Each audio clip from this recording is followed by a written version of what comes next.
I have come to the conclusion that I am terrible. I am terrible at documenting.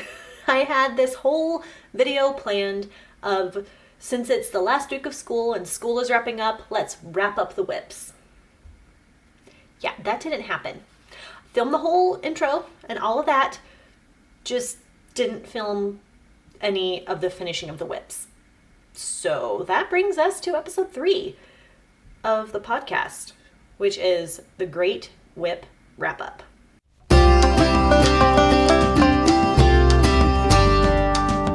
And I have lots. I've got lots to share with you, so I'm happy about that. First up is the Cozy Cocoa Hood. So this was from my mom. This is the third hood that I have made for her. Both of the other ones were also from Veronica Lindbergh. This is Kika's pattern. I started this April 21st of 2024. Yeah. It's June 2025. I finished this on May 22nd. I used yarn from Knit Picks, what is this, DK weight? The gloss, Knit Picks gloss, in the color Cranberry. I did not hold it with mohair because that makes my mom's head itchy. And I didn't add the long ties for a bow because my mom didn't want that. I just need to weave in the ends and add in the little button snaps. Okay. This took me like 4.5 hours to finish. That's it. All I had left to do was the ribbing and the double knitting around. That's it. So this is for my mom. And she wants 2 more colors. Is it 2 more? Yeah. I think I shared this with you in the last episode. An icy blue and a Christmassy green or something. So I still plan on making those. Just not at this time. We'll maybe start those soon so I can get those done. But this is finished. So that is number 1. Number 2, I also started in 2024, June 9th to be exact. And I finished it May 22nd, and that is the Emotional Support Chicken in Bike Team colors. Isn't he cute? Yeah, so in case you didn't know, maybe you didn't, I don't know, but my oldest son is on a mountain biking team. And our team kits are black, white, and hot pink. So therefore, a black, white, and hot pink chicken. He's a little weird looking. Okay, the reason why is because as I was sewing this on, it went crooked. And so his side's a little crooked, so he looks a little demented, but he's done. All I needed to finish was this, and the bottom piece. Seam it and stuff it. That's all I had left to do. So that took me no time at all. And it doesn't have a name because he's a chicken stuffy in Bike Team colors. Maybe he'll name it. I don't know. But this is for my teenager and he loves it. So I am happy to get this off. So that is thing number 2 that is finished. On to thing number 3 that I am essentially calling finished. Because I am still missing some things. Let me go to my page here. This is the the Little Folk toy out of the Lord of the Rings knitting book. So I started this on Bilbo and Frodo's birthday, September 22nd, 2024. Finally finished it May 25th. Here's the Hobbit. He's so cute. This is only one set of clothes that my kid wants. I do plan on making the other set of pants, vest, and overcoat. I do plan on doing that, but at least this feels finished right now. The only thing that is preventing it from being 100% done is the lack of buttons. I cannot find the right size buttons anywhere. I'm having a really hard time. No, I take that back. I am having a really hard time finding the buttons needed for the waistcoat. That is a 6.5 millimeter black shank button. Cannot find that. I found the right size buttons needed for the pants and the coat. I found the right size. Can't find them for the vest.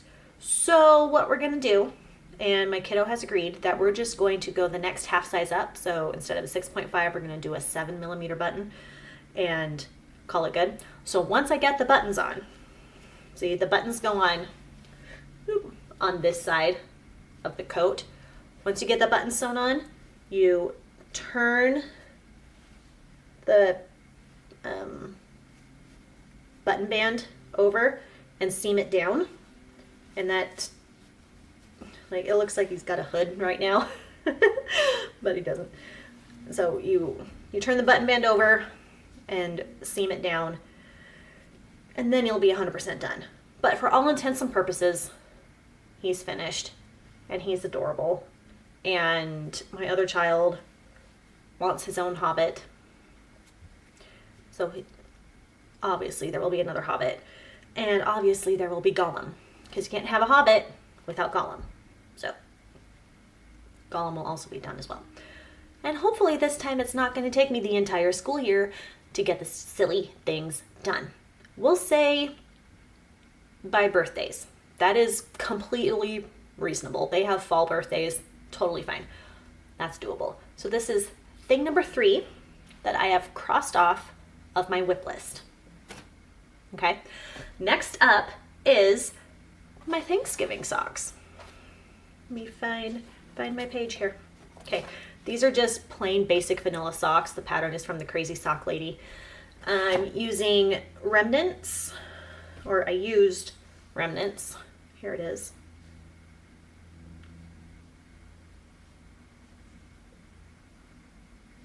Okay, this is the crema sock from Expression Fiber Arts.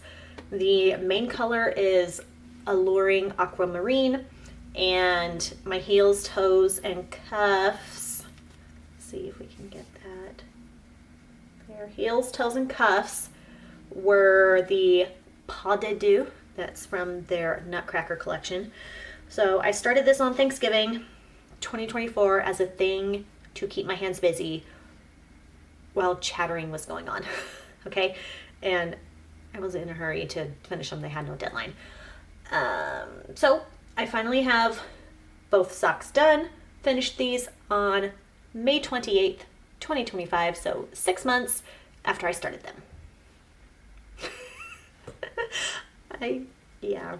6 months after I started them, they are finally finished. But that makes me so happy. I think I counted, and I have 13 or 14 pairs of socks now. I know that that's not a lot compared to some other people, but for me that's a lot. I've made a lot of socks, and my goal is to have all of them. Is to have all of the socks.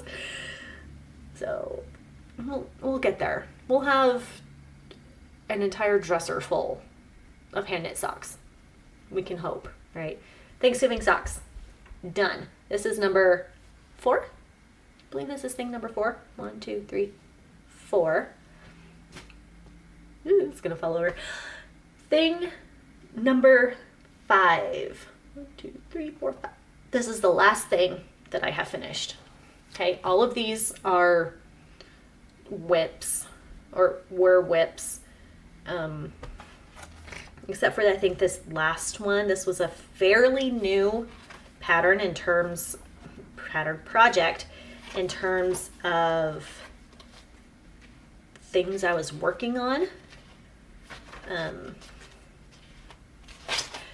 These were the basic ribbed socks from Kate Atherley. I did the size extra, extra small based on my shoe size. I started these April 30th as, again, a thing to travel with, like in town. I don't go anywhere. I'm not that cool. April 30th as a thing for my hands to do. Finished it June 2nd. And here they are. Basic ribbed socks. Okay. I'm using leftover yarn from the Ravenclaw socks. So this is Cascade Heritage number 5660, the color gray. Well, school's out. My kids got out before Memorial Day, and they've got a friend over, I don't know where I was on this, but basic ribbed socks, Kate Atherley, leftover yarn from Ravenclaw, the color gray. I made the size extra, extra small. I started it on 9-inch circulars for the ribbing part, and then finish it off with magic loop because that's just easiest thing for me. And I am excited. I have a plan for the rest of the leftovers of the Harry Potter socks, but I will tell that to you next time. Gotta make you coming back for more, right? Okay, that is everything that I have finished. I have a couple more WIPs. Then there is Galeen. I started this, where is it? It's not there. Where's my notebook? Gotta find the right notebook. Let's see, it's in 2024. I think it's this one. Here it is. Okay, so this is a fun shawl from Expression Fiber Arts. I've talked about this one before. I started this March 29th, 2024, and it's over a year because we're now in June. I am using the suggested yarn before it was reworked for another yarn base. The Allure Silk Fingering in the color Sterling Silver. I am in the home stretch of this one. I'm nearly done with the short row shaping on the shawl. And then there's, where am I at? And then there's 30 some odd rows to go or so after the short row shaping. But I have a problem. Okay, I'm not entirely sure how I did this. I have baffled myself. So, hold on. So here's the shawl. Okay, this lovely, I love those, the slip stitch rib going on. And this is the short row shaping. So it starts around here. So, you know, basic shawl shape here, and then it turns perpendicular. So that's what the short rows are for. And I'm not sure what I did. I followed the pattern exactly, did all my repeats and stuff. And then it moved on to the next section of like repeats for the next little bit. And then it started moving away from the edge and turning. And so I have, here's where all my stitches are that I am still short rowing and binding off right here. But then you go to the other end and I have these random stitches down here that are not in with the rest of it. And I honestly don't know what I did. I am truly baffled. But I'm nearly done with this, and then we'll fudge this. We're good at that. And then this will be done, and I can cross this off my list. So, almost done. I am so happy. Yeah. I mean, it's a beautiful shawl, but it's repetitive. So many repeats. It's gorgeous. I do not want to make another one. But it's just so pretty. I mean, look at that. It's so pretty. Can you see that? It's beautiful. So that is almost done. And then I have made progress on my weighted blanket. The 8-stranded Oreo blanket is what I'm calling it. This is essentially the only thing that I work on when I'm watching TV. It's huge now. Okay? Like it's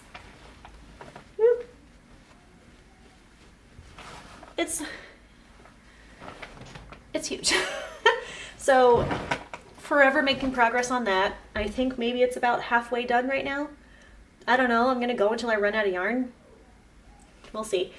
Which leaves us the last project, which is the Rowan Midwinter blanket. So after I finish Galeen, then I'm going to have the blanket. Well, 2 blankets, actually, when I think about that. Yarn. I'll have the TV blanket, and then I'll have Rowan, which is squares. What did I say? I had like 6 or 7 squares left to make, and then seam it together and add a border. I'm going to crochet a border around it because there's no way I'm going to do the knitted border. It's not going to happen. But that's all that I currently have going, that what I have finished, what I am currently working on. And I am so proud of myself. I feel so light because I'm knocking things out and taking them off my list. Since I last talked to you, like almost a month ago, we've had several knit nights with friends since then, and it is so fun. We rotate through each other's houses, and this next time is my turn to host, and it's so fun. I'm excited. We've had snacks at every one because knitting and snacks obviously goes together. And we just chat and have a good time and show what we're working on, what we want to work on, new acquisitions. It's so fun. I love this group of friends. I love them so much. And my reading, okay, I have finished 2 books. I finished Strawberry Patch Pancake House. Okay, I'm sorry, but that series just got more ridiculous. The first 2, great, perfectly fine. They seemed like normal. The third one, I gave it 2 stars. Like, that was utterly ridiculous. This last one, I give it 3 just because he's a single dad and has a kid that he has to think about. So I gave it 3 stars. But it's still ridiculous. The next one is going to come out like this fall or something. I don't know if I want to read it. Like, I'm not reading it for the spicy scenes. No, I'm reading it for the love story. 3 stars. Okay, more like 2.5, but I rounded up. All right, and then this fun one. Okay, this is called Every Time I Go on Vacation, Someone Dies. I was scrolling through available audiobooks on Libby, and that one was available, and it's this, what's it called? Catherine Mack? Catherine Mack is the author of this, and it's the first book. The next book comes out soon, or it is out, and I have a wait list. I have like a 16-week wait list for the second audiobook, so we'll see what happens. But essentially, it's a mystery author. It's the 10th anniversary of her first novel, and she's on a book tour through Italy. Okay? And with the guy who was the inspiration for the main character-ish of her mystery novels, her sister, who is her assistant, and three or four other authors from that same publishing company. They're all on a book tour. Okay. And someone's trying to kill the inspiration for her novel in Italy. At least that's what he says, and no one believes him. And then she's like, maybe, maybe not. You're kind of a jerk, so I can see why someone would want to kill you. But someone actually does die. And then she's like, oh, maybe we should actually take this seriously. And it was so flippin' cute. I loved it so much. I gave it 5 stars. Okay. If you're listening to the audiobook with small children around, there is language warning. Okay? Just language warning. But it was so fun. I loved it. It was like the perfect start to summer book because they're in Italy in the middle of July. It was so good. Now my current audiobook is The Breakdown by B.A. Paris. It's a mystery thriller thing, and this woman decides to take a shortcut home through the woods on a stormy night, and then she sees this other car off to the side of the road, so she pulls in ahead of it to maybe help, but she just sits in her car. It doesn't help, and then she finds out later that the person in the car was murdered, and then she is having episodes of forgetfulness. Like, her mother was diagnosed with dementia at age 44, and she's in her mid-30s, and she's a little bit freaking out that she's getting what her mother had and whatever. And like, she doesn't remember things. She doesn't remember where she parked her car, which is, normal. But then she orders a stroller for a baby. She's not pregnant. They don't have kids. She doesn't remember ordering it. Then the code to the alarm to the house, she doesn't remember it. And she is like freaking out about everything, and she's getting silent phone calls. And like, she has suddenly developed anxiety, and she feels like someone is watching her, but no one believes her. So that's my audiobook. And my physical book is Throne of Glass. I'm rereading that because why not? And I have the first one, physical copy. Yes, I have all of them on Audible, but I needed something physical to read. So that's on my nightstand. Do you know how you can hear the words many, many times? You know how they are pronounced because of the audiobook, and then you read the physical book and you see the word and you're like, what word is that again? Yeah, that's kind of what's going on in my brain right now, because when I first read it, I did the audiobook, and now I'm seeing the word. It's like, my brain's having a hard time translating that. And that's all I'm reading. Oh, and then my husband is just finished rereading Lord of the Rings. Like, he did the Andy Serkis narration for Fellowship and Two Towers. And then he did the other guy's narration. I don't remember who it is. It's the one on Audible for Return of the King. So he just finished those. My oldest child finished his reread of Rhythm of War, so now he is reading Wind and Truth. I should probably get on that too. I am behind on my Sanderson reading. We've established this. But I'm enjoying my smaller books. I'm enjoying my smaller books. And that's what's going on with the reading in the house. Kids and I are still watching Once Upon a Time. We're in season 6 now.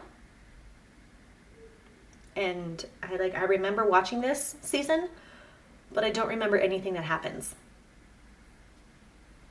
Like, what? So that's what I'm watching as I'm working on that Oreo blanket. And what we're gonna do when this is over, I don't know. I don't know what we're gonna watch. Maybe nothing. Who knows? That is all that I have for you today. Thank you for sticking around for all of the things that I have been working on. And I am excited to clear these things off my plate and not have any more guilt about starting something new and ignoring everything else. So, thanks for watching. We'll see you next time.